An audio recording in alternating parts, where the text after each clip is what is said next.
You're lucky you've got looks. Hello, my baby. Hello, my honey. Hello, my ragtime gal. Suddenly you've kissed my wife. Baby, my heart's on fire. I never planned to pay full price for this figure, but as you see, it was on clearance. So now we review Earthrise Deluxe Arcee, which was also dragged into the Kingdom line. Arcee is, of course, the garish pink female Autobot, introduced in the 1986 animated movie. The rumor is that a female robot was tossed into the show by request from the daughter of one of the writers, who asked why the Transformers didn't have any girls. And through a combination of laziness evolved into nostalgia, the character has stuck around and become a quasi-sex symbol for the dateless male fans of the franchise. Anywho, check out the box with the car art and the Kingdom splash page on the side.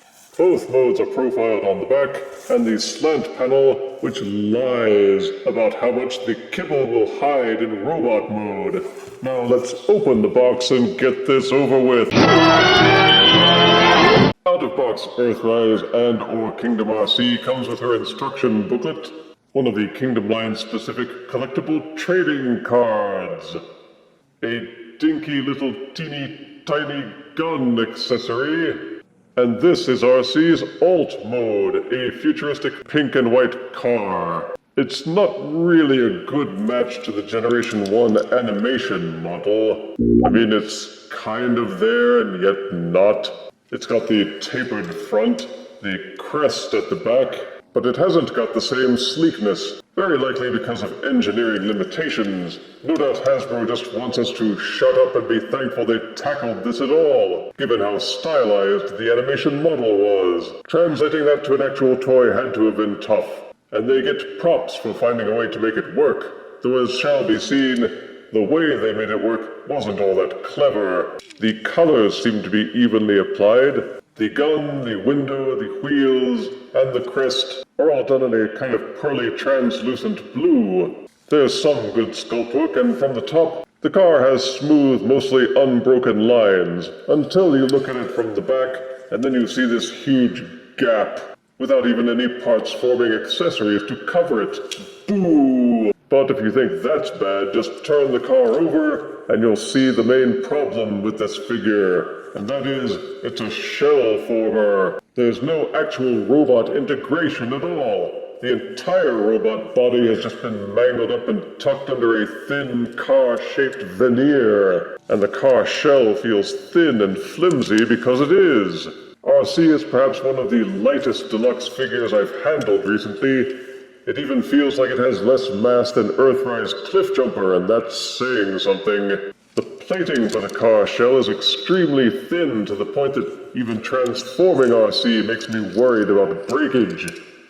And check out these lame-o wheels.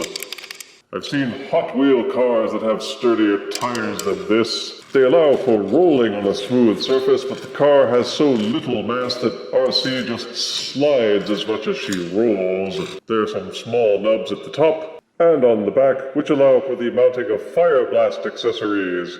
But unlike most of the War for Cybertron figures, Arcee hasn't got any 5mm ports, meaning your customization options are very limited. There are 2 slots on the top of the car where you can plug in the weapon accessory, and it can also be stored underneath the car under the front bumper. But there's so much empty space in the car shell that you could store Thrilling 30's Metroplex under here. Boo! The easiest place to start is to unhinge the legs from the back of the car.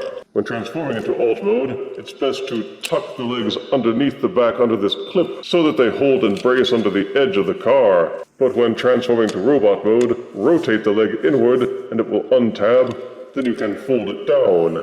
Pull the arms out and up, then rotate the head so that it is facing forward. With all that stuff out of the way, you should be able to untab the front of the car from the back. Best way is to tilt it upwards, then it will untab this section from the front, then you keep rotating it upwards, and once it's up about this high, give it a 180-degree twist, untab these little mini panels from the side and fold them backwards. They will tab into the side of the car, then unclip the sides of the rear tires and fold them inward. Towards the front of the car, take the front tire wheel wells and tab them inwards. Take the front bumper and fold it down. There's a hinge set just behind her neck. It's a bit tight, but it will let you angle the front hood section downwards until it's lying flush against her neck. Then these tabs on the back of the car are meant to go into these slots. Plastic feels very thin on all these parts, so be gentle. You'll have to worry it back and forth a bit before the tabs and the slots fit in together. Lastly, swivel the legs so that the knees are pointing forward. Straighten out the feet. The robot mode for Arcee may be the only decent aspect of this figure, but that's not saying much because the robot was just mashed underneath the car plating.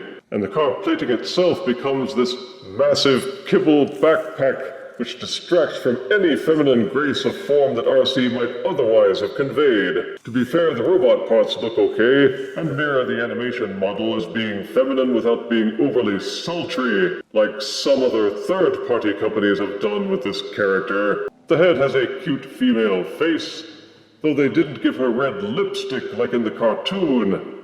She has the helmet which looks like it was forged by Princess Leia's hairstylist, and sleek arms and legs, though the feet are these weird kind of planks. But thank goodness they are so large, because otherwise Arcee couldn't hold a stable pose. Her backpack makes her so top-heavy that these ski-like feet are the only things that keep her standing. She can hold her weapon in either hand, and it can still be stashed behind the head in the same slot where it stores in alt mode. And the robot mode reveals 4 5mm ports which were hidden before. There is one port on the back of each shin, and one on each heel spur. Though these ports are placed very awkwardly, and using them to hold additional weapons only reveals how poorly planned it all was. And of course the exterior backpack just keeps popping loose. In order to force the tabs so that they'll hold decently, you have to apply a lot of pressure, which causes dangerous popping and snapping noises in the plastic. When it's untabbed, the dumb thing rotates out of place and looks even uglier. But there is an option for removing it, which shows off one of the only bits of clever engineering the figure has. Press this spring-loaded switch, and it will release a catch, which held the pack on. You can slide it out from the restraining brackets and set it aside. This gives the Arcee robot a much closer approximation to the animation model, since only the interior backpack remains. It also helps her to balance better and hold poses better without excess weight dragging her backwards. Unfortunately, it means this section, which is over 50% of the car, is now lying loose. There are small ports on the bottoms of Arcee's feet, which can be plugged into the car half, letting her use it as a hoverboard or something. It looks ridiculous. You're supposed to unfold the tire sections from inside the car and have them pointing upwards to become hover platforms. But the tabs are so thin and crackly that I don't want to risk it. Besides, it doesn't make this thing look any better. There was plenty of room back here for them to put in a 5mm peg or something, which would have allowed Arcee to use this as a kind of ballistic shield, which would have been much more sensible. For articulation, Arcee's head will rotate 360 degrees. It's hard to get the head to stay in a pose without it snapping back all the way to the front or to the side. Each arm would rotate 360 degrees without crashing into the backpack, but they will also splay upwards all the way. There is an upper bicep swivel. Each elbow will rotate a little over 90 degrees, and each wrist will fold inwards slightly. There is full waist rotation if you take off the larger backpack section. Each leg will kick forward until it bumps into this rim at the pelvis, and kick backwards about this far. The knee is double jointed, so each leg will fold in on itself. And there is the upper thigh swivel, which is part of the transformation. Each ankle will fold backwards, and also tilt forward until it bumps into this cuff at the ankle. The only thing that's missing is the ankle left to right tilt. The feet would have been better as ball sockets so that you could get a full range of motion. It wouldn't have interfered with the transformation, certainly. And since the waist doesn't factor into the transformation at all, why not give her an ab crunch?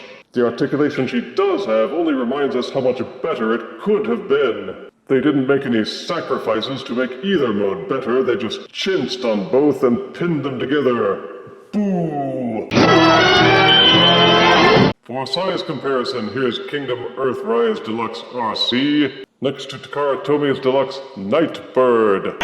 Here's Kingdom Deluxe Arcee, next to RED Series Transformers Prime Arcee. And here is Earthrise Kingdom Deluxe Arcee, next to Kingdom Commander Class Rodimus Prime.